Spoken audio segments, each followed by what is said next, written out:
Today, I'm going to show you how to pay someone with QuickBooks Online. The first thing to understand is that QuickBooks has different payment options depending on who you're paying. If you're paying a vendor or supplier for a bill they sent you, use Pay Bills.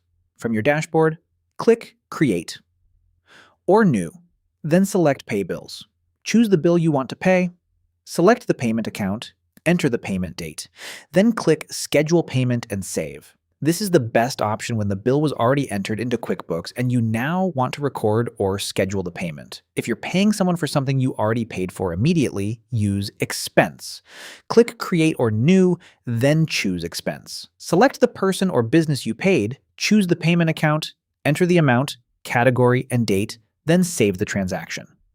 This is useful for regular payments like supplies, repairs, or services where you don't need to track an unpaid bill first.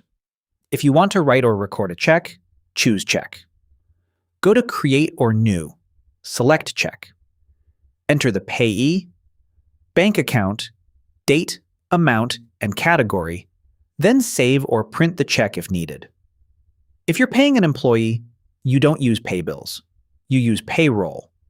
Go to Payroll, select Employees, then click Run Payroll. Choose the pay schedule, review the employee hours or salary, preview payroll, then submit it. If you're paying a contractor, go to the contractor section if you have contractor payments set up.